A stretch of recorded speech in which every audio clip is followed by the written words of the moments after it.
satu orang.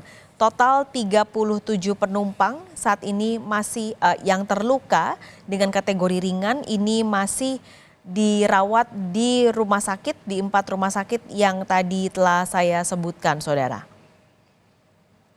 Sementara untuk evakuasi sampai siang ini masih dilakukan karena saat ini alat berat yang dipakai hanya baru satu yang didatangkan dari Bandung, Jawa Barat. Alat berat berupa krain, masih menunggu 2 yang lain yaitu yang didatangkan dari Solo dan juga Cirebon.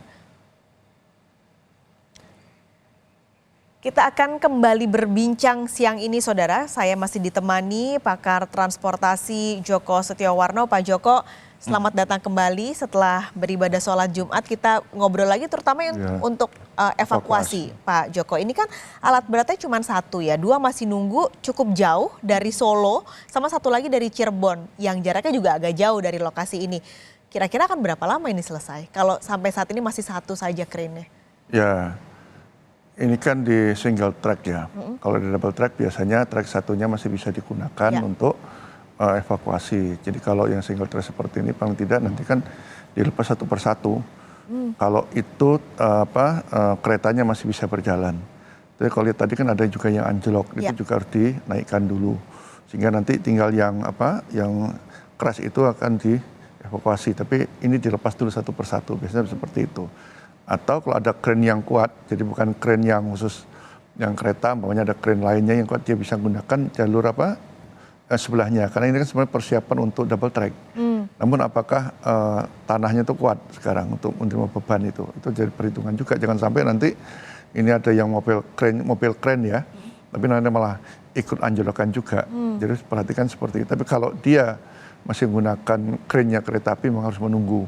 Memang di setiap kota-kota besar itu memang disediakan, apalagi ini kan masa Nataru kemarin kan mereka itu disebar semuanya, ada di Cirebon, ada di Jakarta juga, mungkin ada juga yang dari Bandung itu kan mungkin dari 1 ya, tapi ada dari Purwokerto itu disiapin. Jadi ini menunggu perjalanan juga ya. Nah selain itu juga nanti dimikirkan bagaimana selain evakuasi juga jalur kereta akan lewat gitu kan, tentunya nanti akan menumpuk di jalur utara. Di tempat yang dialihkan sekarang ya, pengalihannya itu bisa nanti lewat, bisa kalau dari timur bisa lewat Semarang, terus nanti dia ke Bandung ya, nanti dia sampai Cikampek dia berbelok ya, atau nanti dia sampai Purwokerto dia ke utara ke Cirebon, nah, baru dia berbelok nanti itu. Tapi kalau dia lewat yang benar lewat selatan, saya kira untuk malam hari ini agak cukup berat untuk hari ini. Tapi kalau besok mungkin bisa, karena setahu saya PT Kereta Api itu kalau mengerjakan seperti ini cepat ya. Yang penting barang yang sudah dievakuasi itu untuk merehab jalur trek itu 1 hari bisa cepat selesai. Yang mungkin bagaimana mengevakuasi tadi loko yang sudah berdempetan tadi itu harus segera diangkut dulu, diangkat ya. Berarti ini tadi Pak Joko bilang krennya ini khusus kereta, jadi bukan kren-kren yang biasa kita suka lihat itu ya Pak, beda ya? Beda. Jadi kren itu memang kren yang dia lewat di kereta. Ya, kekuatannya beda. Ya, kalau di double track kan mudah kan, track satunya bisa digunakan, ini single track. Berarti dia harus melepas satu persatu dulu, disingkirkan dulu, sehingga nanti biar dia lebih ringkat. Atau pakai mobil crane.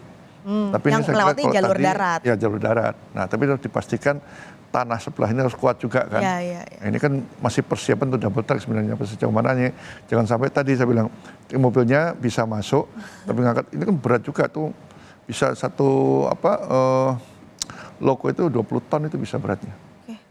Kalau cuman keretanya bisa ringan, tapi ini kan loko yang memang diesel ya, dia besar sekali muatannya. Kalau kereta Turangga juga sebesar itu Pak, seberat? Lebih besar dia karena jarak jauh. Jarak jauh ini kan lebih dari 20 ton berarti. Bisa lebih. Ini kan ada kereta perkotaan diesel biasanya karena perkotaan jarak pendek dia gunakan yang biasa, tapi ini yang jauh lebih berat kalau yang Turangga kan. Berarti tadi krennya itu nanti perjalanannya dari Solo dan juga Cirebon itu adalah akan melalui rel kereta. Rel kereta. Menuju ke titik ini. Ya. Di saat yang sama titik ini sebenarnya juga sedang terhambat begitu Pak. Ini nanti gimana ya prosesnya?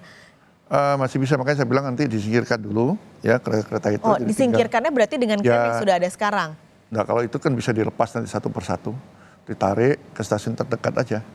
ya, stasiun terdekat. Jadi ada yang ke Cicalengka, mungkin satu stasiunnya apa lupa saya, itu bisa ditarik di sana udah. Kemudian tinggal yang berdempetan tadi baru masuk nanti jalur kren yang dari kereta itu.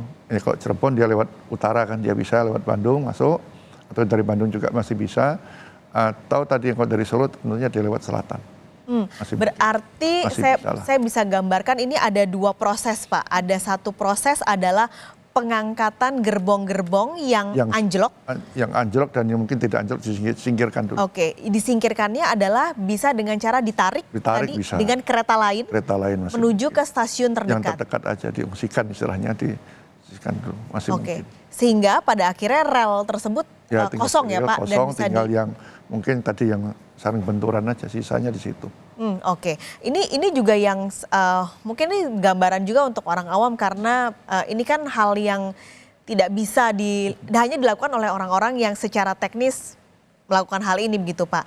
Nanti kita akan bahas lagi Pak Joko lebih detail lagi soal evakuasi ini kira-kira berapa lama, mungkin gambaran juga untuk penumpang yang akan menggunakan jalur ini mungkin dari Surabaya, Madiun dan yang sejalur menuju ke Bandung, kira-kira akan berapa lama mereka harus menunggu? Nanti kita ngobrol lagi Pak, tapi nanti mungkin akan digantikan dengan rekan saya Ihsan Sitorus yang akan hadir usai jeda. Jangan kemana-mana saudara, Breaking News Kompas TV segera kembali.